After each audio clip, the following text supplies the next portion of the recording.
If your small gas engine is hard to start, or starts then stops, more than likely you have a fuel system problem.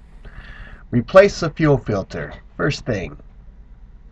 And remember, always shut off the fuel before you do any type of repair. If you have replaced the fuel filter and the problem persists, then you will need to replace the vacuum controlled fuel pump. Here we're taking off the clamps from the hoses, the fuel lines, running to and from the vacuum controlled fuel pump. Once you've taken the clamps off from the nipple area of the vacuum controlled fuel pump, then remove the hoses.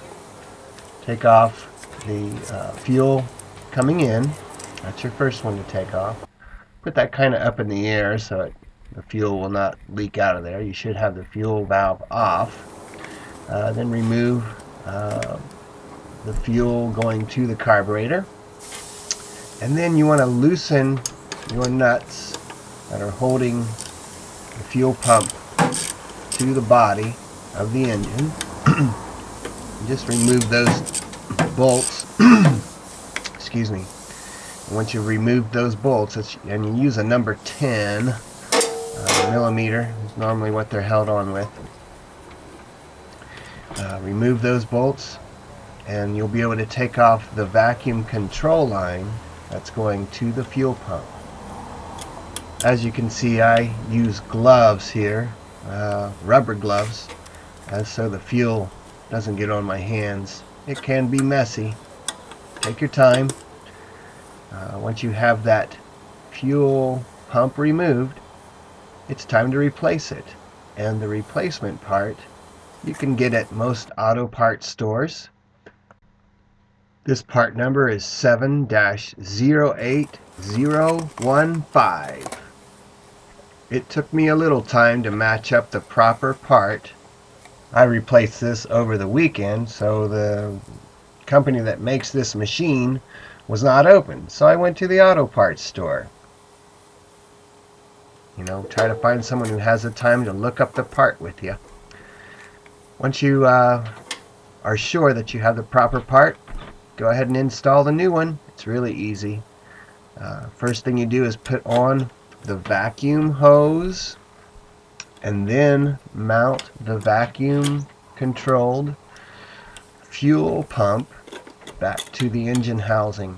Go ahead and cinch up your bolts.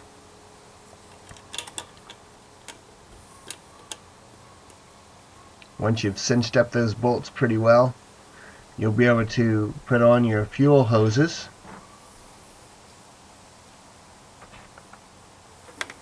Start with the easiest one. That would be the one going to the carburetor. Just simply push it onto the nipple, and then you put on your fuel coming from your fuel tank. And on this one in particular, we have a clamp that has a flathead screw to secure it with. So we're going to tighten that down, and then you just use your needle nose pliers to put your quick disconnect clamps back on to the hoses at the nipple of the vacuum controlled fuel pump. They will go right on there. Your total time for removal and installation, no more than 10 minutes. You'll find that this goes on there very quickly. Once you've got that all installed, all you have to do is start it up. Just make sure everything's good and tight there before you turn on the ignition.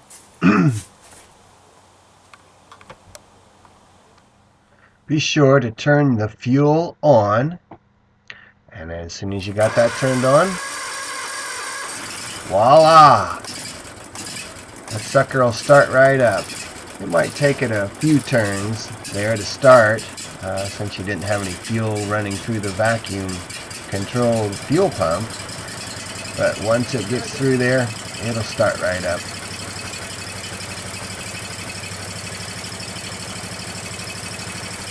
Now you're ready to take care of whatever it is you got to do.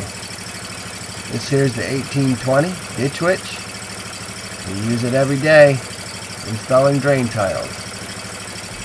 Alright, check out all our videos right here on Atlantic Drain. Thanks for watching.